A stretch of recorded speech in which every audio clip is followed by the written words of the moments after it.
20 לאפריל 2025, אני אינה שטקסר מראיינת את הגברת פירה קגן, שם נעורים רובינובה, ילידת 1937, בז'לובין, Беларусь. И начнем с того, что мы бы хотели вас очень-очень-очень поблагодарить за то, что вы согласились на это интервью. Спасибо, спасибо вам. Вам спасибо. Я знаю, что тема не очень. Понятно. И мой самый первый вопрос. Где и когда вы родились? Я родилась 1 декабря 1937 года в городе Жлобине. Была 4-м ребенком у моей мамы. У нас было 5 детей. Расскажите, пожалуйста, немножко про свою семью до войны. Лично по мою или корни немножко? Начните с корней, а потом лично про вашу. Смотрите, о папе я знаю не очень много. Вот. Мама моя родилась в местечке Печище, это тоже там в этих же краях. Ну, потом она, когда вышла замуж за моего папу, он, по-моему, родился в Жлобине, и они, значит, жили в Жлобине. И у мамы у моей было, их родилось 13 детей, но 2 детей умерли в младенчестве, а все 11 дожили, в принципе, до хороших лет. Некоторые раньше умерли, но многие в очень приличном возрасте умерли. Один мамин, самый старший брат, уехал еще до революции, уехал в Америку. Ну вот, мама моя вышла замуж в 27 году, в январе, а в октябре, 18 октября родился мой старший брат Давид. Потом в 30-м году появился у нас еще брат Вова, но он записан как Вульф.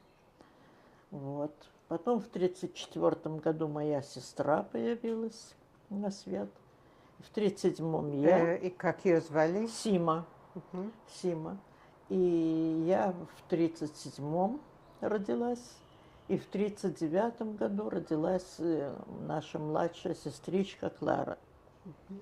Смотрите, о них я не имею никакого понятия ни о Кларе, ни о Вове. Я вам честно говоря, я даже не представляю облик своего отца. Я не представляю. Да.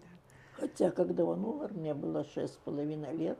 Я просто помню, я помню много мгновений из военных лет. Но вот так подряд я не могу, конечно, сказать. Конечно. Как его звали, отца? Отца звали Шнейр. Вы знаете, чем он занимался до войны? Я слышала, что он когда-то был кузнецом вроде, потом он работал служащим где-то, не знаю каким. А маму как звали? Маму Шейна. Ну, мама, естественно, была домохозяйка, было хозяйство, был дом, была корова, так все было. На каком языке дома говорили? В то время не знаю. Ну, наверное, они между собой говорили на идиш. Потому что мама моя, она не имела образования, она только на идиш, она не знаю, сколько классов закончила. И она все на идиш говорила. Но после войны, как я помню ее, так всегда на русском она нормально, очень хорошо говорила. Вот. Но я думаю, что на идиш. Мама даже послевоенные годы, и даже все годы, что она жила, она часто к нам обращалась на идиш. Мы, например, понимали хорошо идиш, даже немножко могли говорить, но, конечно, идиш мы. Сегодня я, приехавший в Израиль, совершенно идиш ничего не могу сказать, даже на идиш. Семья праздновала какие-то еврейские праздники? До войны? До войны. Это я не знаю. Ну, наверное, потому что моя мама даже ну, при советской власти, когда все было запрещено, она все равно, она не кушала в Йом-Кипур, она знала праздники все, она все отмечала. Да, после войны это уже. Но она отмечала все на Песах, у нее была своя посуда отдельная. Ну, мы, конечно, пользовались теми вкуснятинами, которые она приготавливала. Конечно. Да. Первый день начала войны вам что-то рассказывали? Ну, как рассказывала мама, что нас бомбили, по-моему, даже в первый уже день войны бомбили, и мы как стояли, вот, ну, абсолютно ничего не взявши. Я не знаю, почему это так, но вообще в свое время Жлобин это был такой железнодорожный узел, но я не знаю, или разбомбили, или что. И, как мама рассказывала, мы бежали 15 километров, не знаю в какое место, под бомбежками. Пешком? Пешком, да. Как Ну, с вот, маленькими детьми? ну Как? так вот, мама маленькую девочку, младшую Клару, несла на руках, а моя сестра старшая, ей было уже 7 лет с половиной, наверное. Ну и братья уже были постарше, а я, как тоже как по рассказам, что я села и сказала, я идти не буду, пусть меня убьют. Ну так мой вот этот старший брат мой, Давид, он меня нес. Вообще у меня с ним по всей жизни, у нас была просто необыкновенная любовь с ним, с моим братом, с Давидом. Да. Ну вот так, а потом нас где-то погрузили в какой вагон, не знаю, в обыкновенный или в товарный, не знаю. И привезли вот в Пензенскую область. Тоже, как рассказывала мама, они не знали, кто такие евреи. Они думали, что они с рогами. Секундочку. Вам рассказывали что-то про саму поездку? Как ехали? Нет, я не знаю. Ага. Не знаю. Ну, Пензенская область. Село. Село. Вы помните, как называлось село? Ну, село, по-моему, село называлось Никольское. Ну, вас привезли. Где жить? Ну, я не знаю, дали нам где-то жилье. Жили, ну, где мы были, везде какое-то жилье давали. Какое, я не могу вспомнить. Я не знаю. Но какое-то жилье давали. Ну, расскажите немножко, как там жили, как вы там жили. Смотрите, как вам мне относились? очень трудно рассказать. Мне кажется, что мы там недолго прожили. Ну, я не знаю, как мы, ну, мама, наверное, я не знаю, но с такими детьми маленькими, как она работала или что, я не знаю как.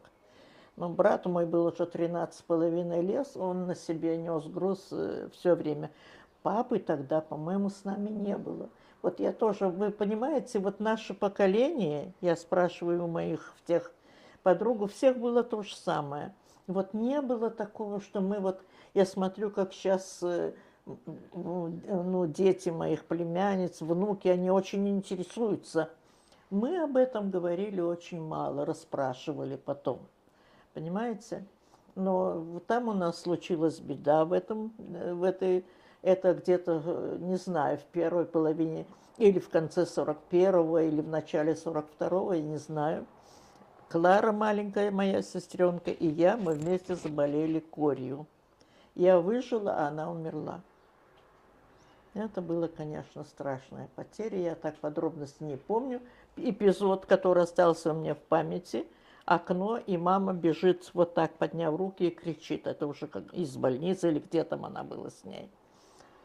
Вот, все, что я могу сказать об этой девочке. Нисколько мы там пробыли, я не знаю. Я знаю, что мы были где-то или сразу в Энгельсе, или где-то еще были. Но почему-то мы были все время в сельской местности. Ну, мама, конечно, все время уже подрабатывала, потом она работала на сельских работах. Ну и брат уже тоже, брат у нас был вообще, таких братьев, я не знаю, есть ли еще. Он просто, я могу сказать, что я не так сильно потом, после войны, я не так сильно страдала о том, что у меня нет папы, потому что мой брат был, ну, он был как отец, на 10 лет старше меня, но он был просто как отец для нас. Потом я знаю, что были в городе Энгельсе, это было немцы Поволжье.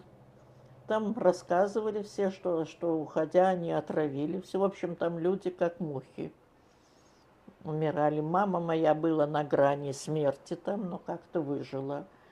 А брат мой, Вова, он там умер.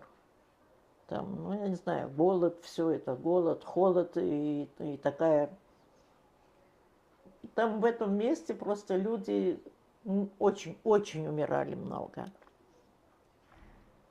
Потом, я тоже не знаю, сколько мы там пробыли, я не знаю.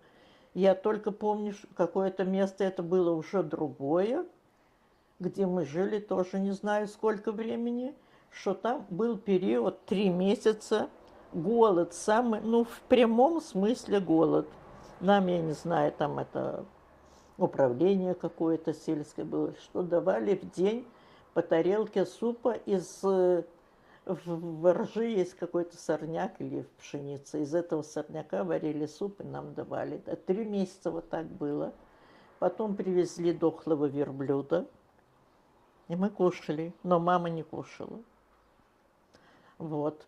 И я не помню, когда папа к нам вернулся. Я не помню, то ли его, наверное, призвали, но он уже был, он с 88-го года был, и у него очень проблемы большие были с венами, так ну, его отпустили, но когда, я не знаю. Вот, но этот голод, он тоже был, уже голодал с нами. Вот. Но это уже было ближе к, где-то, наверное, в году 43-м, начале 44-го, не знаю, потому что там были люди, которые уехали раньше нас на Украину, когда ее освободили. Тоже не помню место абсолютно, не помню какое. И они писали письма, что стоит хлеб и картошка, а мы даже не хотим есть. Ну и вот мы туда уехали тоже. Вот, это уже папы не было. А папа, вот в этом месте, вот, наверное, где тогда мы голодали, он был такой крепкий человек, он, наверное, от голода он, скорее всего, наверное, умер. И я помню прям сегодня, вот как сегодня перед глазами эпизод, как папу хоронили. Ну, конечно, ни гроба, ничего не было. Он был завернут в простыню. И на лошадь с плугом, на плуге как-то положили его и привезли на кладбище. Я помню эту могилу, в которой сделали нишу, в нишу его положили и закопали. Мы не знаем, никто не знает это место, где что, не знаем. Не знаю, так, в принципе, ни одной могилы никто не знал. Но мы были дети маленькие, я, например, папа умер, мне было 6,5 лет. Да. Ну и вот там мы жили. Я не помню, такое ли изобилие было, как они говорили, что картошка и хлеб они не хотят кушать. Я знаю, что мы очень тяжелое время было. И для меня на всю мою жизнь осталось самым вкусным кушанием в мире. Вы знаете что? Кизяк, вы такое слышали? Это из отжима семечек, из этого делали такие вот. И это было так вкусно, что мне вот кажется, если вспоминаю, что это самая вкусная еда на свете. Ну, естественно, ни одежды, ничего бы, ну, как-то существовали. Я помню, еще мама где-то нашла какой-то мешок и сшила нам кофточки с сестрой с этого мешка. Это был такой праздник, мы бегали по улице, по этой деревенской, и вот кайфовали, какие у нас обновы. Ну вот, а потом, да, сестра моя пошла во время войны в школу. Она, по-моему, 3 класса там закончила. Но где учились, как они учились, негде было писать, не на чем было писать. А нас, я не знаю каким образом, но во время войны как-то разыскивали друг друга. И у папы была сестра Сара. Она жила в Днепропетровске с семьей. Во время, куда они эвакуировались, я не знаю. Она нас разыскала. И она присылала газеты для моей сестры, что писали в школе между строк. Ну, вот так мы прожили, когда Беларусь освободили. Значит, что у моей мамы было много братьев и сестер, я вам рассказывала. Один, это, по-моему, он самый младший был брат. Он был еще до войны директор птицефабрики в Жлобине. Его куда-то эвакуировали. А когда закончилась война, его вернули, и вот в город Лида его вернули. Ну, естественно, он, это когда он, туда это Западная Украина была, и туда только по вызову можно было приехать. Он нам прислал вызов. Западная Украина или Беларусь? Белоруссия западная, Западная Белоруссия, да. И, ну, мы приехали к нему. Представляете, нас было трое детей, мама, нас 4 было. И у него было 4 детей, жена, и он нас принял, мы жили у них все. Естественно, мама моя там работала день и ночь, конечно, но слава Богу, что такие родственники были, вот как-то нас приняли. Брат мой там пошел работать, вот с тех пор он все время и работал, ему было сколько, 17 лет, 17,5. Вот. Ну, потом потихоньку нам выделили какую-то такую конуру. Говорят, там раньше был склад картофеля, я не знаю. Ну, и мы уже жили самостоятельно. Там была такая печка русская. И у нас такие, из досок, наверное, сделали палати, и все вот мы там спали. Но это было уже счастье, мы уже были как-то самостоятельные. Потом мы там прожили 6 лет. Я пошла в 1 класс. Это в сентябре 45-го года. Мне было уже около 8, потому что я декабрьская. Вот. А сестра моя, наверное, в 4 класс. Ну, вы знаете, потом как-то вот запоминается все, неважно, что были голодные, что было холодно, но детство уже, когда мы вернулись, как-то, уже дети все вместе бегали по улицам, что такое игрушки, мы же, конечно, не знали. Детства-то как такового не было. Но как-то было вот весело, дети все вместе, всегда на улицах, все было. Вот. А потом, я не знаю, через сколько лет нам дали уже 2 комнаты. И веранда, я помню, была. Ну и вот мы там прожили, все вместе взятое в Лиде 6 лет. А в 51 году там в Лиде жил еще один мамин брат. Тоже он приехал по вызову дяди. И в 51 году этот дядя, не который нам прислал вызов, второй дядя мамы, тот, который прислал нам вызов, был Хацкул, а еще был Хоня. Так вот этот Хоня, они с семьей, они решили уехать в Минск. И, значит, они предложили, чтобы и брат мой тоже уехал. Ну, там были проблемы с прописками, вы знаете, или вы не знаете, конечно, в те времена надо было прописаться. Это даже уже в эти годы, по-моему, как я уезжала, нельзя было жить в любом городе, прописаться надо было как-то. Ну, я не знаю, кто-то им помог или как они. И брат уехал туда. Но через какое-то время он приехал и забрал нас всех туда. Ну, вот с тех пор, с 51 года до 79 года мы жили в Минске. Вот. Расскажите немножко про себя. Вы ходили в школу? Так, я закончила в Лиде 6 классов. Сестра моя 9, значит, закончила. На 4 по 9. Потом мы переехали, когда в Минск. Значит, я пошла в 7 класс, она пошла в 10. И нам очень важно было пойти в женскую школу. Это так здорово. Про погоду занимались. После 7 классов, ну, так как у нас материальное положение было очень тяжелое, так, ну, мама мне сказала, что надо поступать в техникум. Я, конечно, я очень не хотела, я хотела поступать, хотела кончать 10 классов. Ну, что делать? Я пошла, знаете, пошла в политехникум. А какая специальность? Ну, что я понимала? Мне сколько тогда было? 14 с чем-то лет, наверное, да? Ну, там много специальностей. Ткнула пальцем гидротехническое. Поступила на это отделение. Закончила техникум в 1952 году. Потом начала искать работу. Да, было очень непросто найти работу. Гидротехническая, но у меня дипломная работа была по водоснабжению. И я нашла работу, водоканал Трест назывался.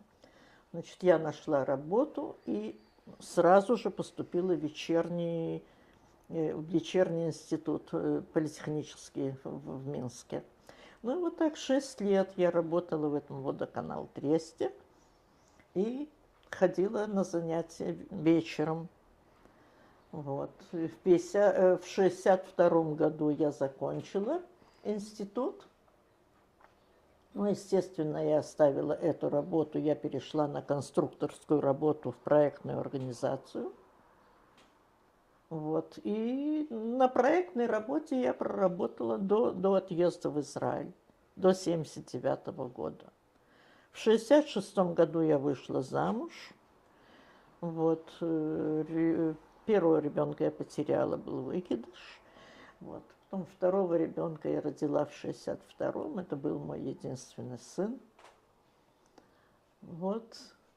Ну, учился, в школу пошел. Ему было 11 лет, когда мы уехали. Да. А в 1973 году, даже раньше, чем 1973 год, моей сестры муж, он был электронщик, и он по работе очень много раз ездил в Литву, там, в Латвию, в прибалтийские страны. А там эта алия уже началась как-то раньше, чем у нас. И он очень, очень много там общался с кем-то, и он очень был настроен. Он был настоящий сионист, он здесь прожил, настоящий сионист он был. И он начал говорить о том, чтобы надо уезжать в Израиль. Моя сестра сказала, что без меня она не поедет. Он был настолько настроен, что он должен уехать, и все. Но ничего нельзя было сделать. Мама моя всю жизнь жила с сестрой, как сестра вышла замуж. Вот. Они жили, у них был дом свой, он был военный ее муж вначале, когда он мобилизовался, там давали им бесплатные, по-моему, участки, как-то построили такой дом. И мама жила все время с ними, и пока я замуж не вышла, я тоже жила с ними. У нас было просто как одна семья.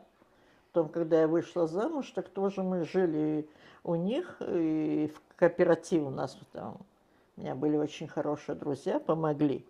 Потому что в кооператив попасть тоже было очень сложно. Ну, вот так вот. И мама, естественно, должна была с ним,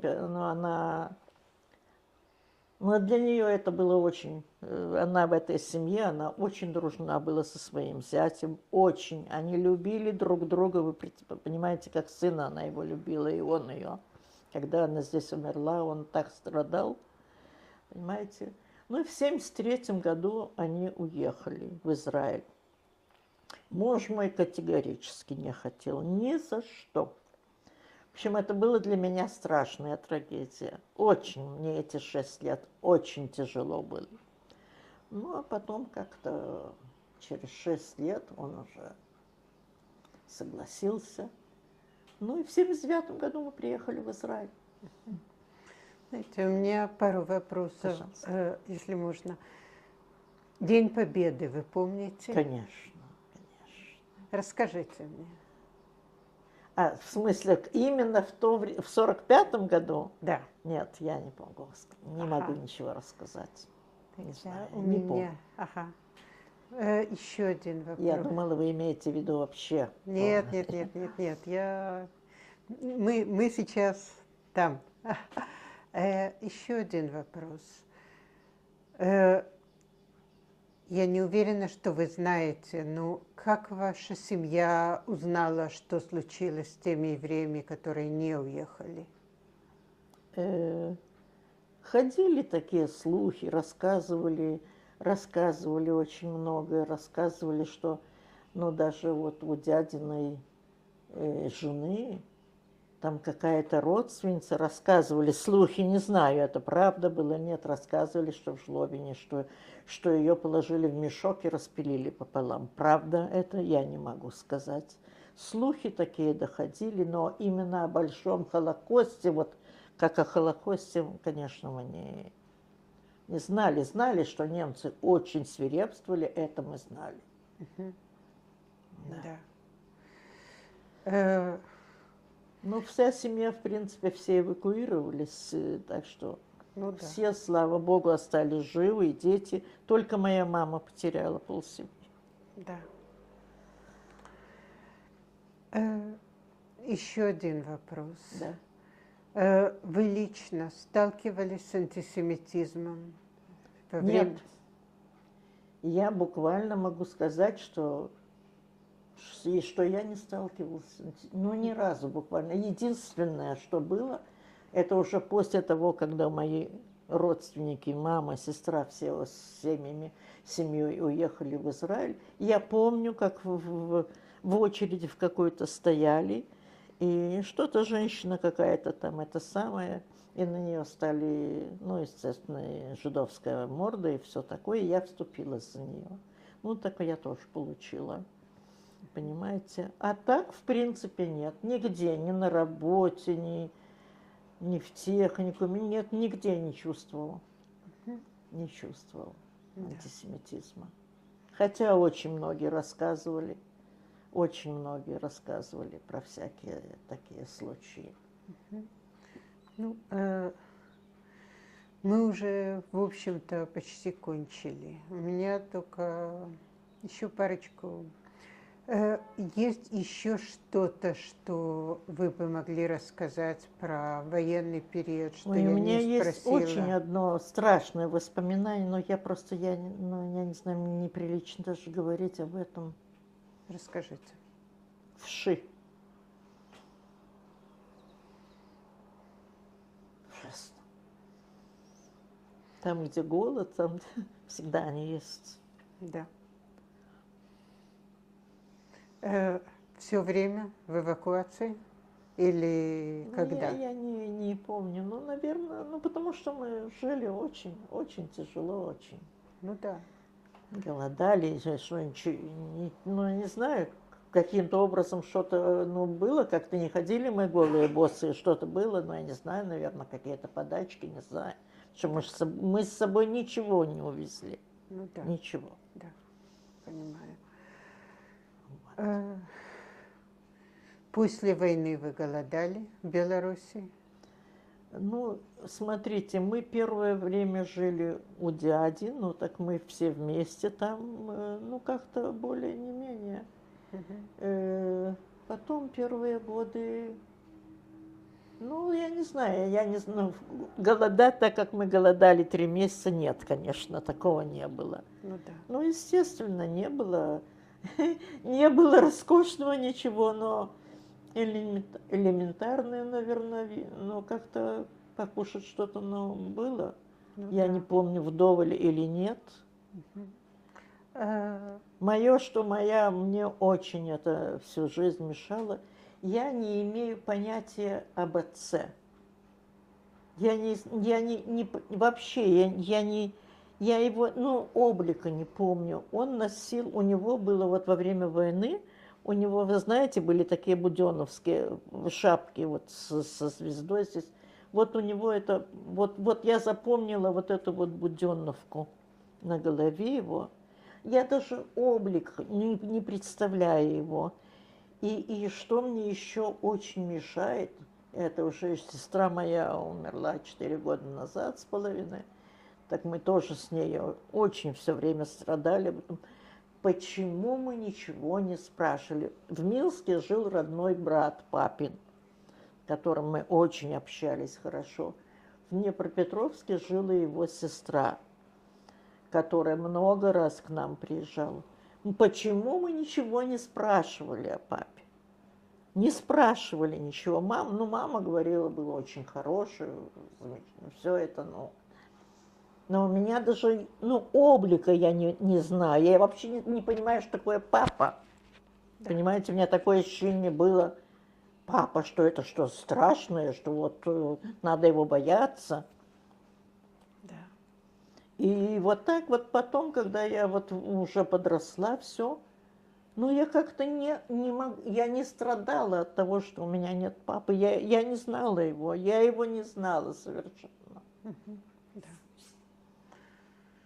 Вот. Знаете, мы уже, в общем-то, кончили. Просто, если вы хотите сказать пару слов, буквально пару слов. Об Израиле? А как вам было в Израиле? Буквально пару слов. Хорошо. Мы приехали в 79 году. Мои родственники жили в Хайфе, естественно, мы хотели в Хайфу, но нам не дали здесь Ульпан. В общем, мы сняли здесь квартиру, ходили здесь в Ульпан. Я закончила Ульпан, я хотела работать уже идти, но как-то было трудно с работой. Еще был в то время повышенный иврит. В общем, я училась где-то 10 месяцев. Потом я начала искать работу. Я нашла работу. Здесь, понимаете, я инженер-строитель по специальности. И здесь это все частное было. Есть несколько, Хеврат Хашмаль, было тогда Соль-Аль-Бане, но туда попасть, конечно, без протекции нельзя было. Я попала к одному участнику. Смотрите, он через 3 недели уехал с женой за границу. Одна я только была у него и оставил меня с телефонами совсем. Что это? Я была настроена, что я здесь, может быть, не смогу работать по специальности, что, может, мне придется уборками заниматься и все такое. Повезло как-то. Конечно, я там уехала оттуда, будучи руководителем группы. У меня было 6-7 человек в группе, понимаете. А тут он меня учил. Они думали, вот мы приехали еще в 79 году, так многие думали, что это вообще, что там в той стране, что там вообще ничего не знают, ничего не понимают. Как холодильник, разве был холодильник, разве вот в таком смысле. Так он меня буквально учил чуть ли не держать карандаш, как липать. Неважно, я проработала у него 3,5 года где-то. Очень неприятный был тип. В смысле, он ко мне очень хорошо относился, но платить совершенно копейки платил. Потом я нашла в другом месте, там я и проработала у него до конца. Очень приличный человек был. У нас было в этом Мисраде 13 человек. Это считался большой проектный такой Мисрат, потому что было по 2, по 3 человека здесь. И в 2003 году я вышла на пенсию. Я вышла на пенсию в 66 лет. В то время можно было в 60 уходить, но я вышла в 66 лет. Он очень не хотел, чтобы я уходила, но я уже работала в Кирьят-Моцкине. Это довольно далеко. Да. Вышла на пенсию, но у меня большое горе случилось. Это моя жизнь вся перевернулась. Мой сын, у меня единственный сын был, он 4 года после школы прослужил в армии, потом поступил в Технион, закончил Технион, но он не женился, понимаете, у него ничего после него не осталось. Он не женился и жил со мной все время. Замечательно был парень, все такое, но что делать. И где-то в конце 2015 года у него начались какие-то вещи, он потерял вкус, и у него нестабильность. В общем, у него обнаружили В голове что-то. Была очень тяжелая операция, очень тяжелая. Оказалось, это ну, как бы баллончик с водой. Ну, это не раковое, ничего. Но он после этого остался, ну, не страшным инвалидом, но инвалидом. У него левая рука вот так дрожала, все время стабильности не было. Ну, так горе не приходит одно. Вот, через 2 года, через сколько, ну, у него обнаружился рак. И вот в 2020 году он умер. Мне очень жаль. Это для меня страшное дело. Я никогда не думала, что смогу пережить это. Ужас. Очень тяжело. Да. Но большое счастье у меня семья моей сестры. Мы были всегда как одна семья. У меня 2 племянницы здесь есть. Как они мне говорят, ты нам как мама. Ну и вот дали мне психолога. Ну вот так. Да. Хожу каждую неделю на кладбище. Тут близко у меня. Да. Ну вот. Но все равно жизнь стала другой. И очень трудно с этим смириться, понимаете? Конечно, конечно. Спасибо вам большое. Огромное вам спасибо. Да, еще один вопрос, что Да. я говорила с вами об этом. Мне очень важно, чтобы имена моих родственников вписались в Яд Вашем. Будет. Будет. Как мы это можем сделать? Подождите, мы сейчас сделаем. На этой фотографии я, моя сестра и мой брат. Старший брат Давид Рубинов. Тогда еще мы были на девичьих фамилиях. С правой стороны моя старшая сестра Сима Рубинова, а с левой стороны я. Это тоже в возрасте каком-то, не знаю, 10-11 лет, не знаю точно. Здесь на фотографии я со своим старшим братом. Брат мой Рубинов Давид Шнейрович и я. Ну, здесь я в возрасте, наверное, лет 10, не знаю точно.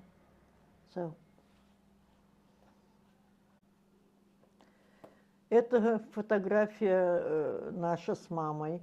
Посередине моя мама Шейна Рубинова. С правой стороны моя сестра, которая старше меня на 4 года, Рубинова Сима Шнейровна. И с левой стороны это я. Ну, это где-то в возрасте 14-15 лет. Это мои родители в молодости. Это в том году, когда они поженились, в 27 году. Это моя мама, Рубинова Шейна Давыдовна, и это мой папа, Рубинов Шнейр Вульфович.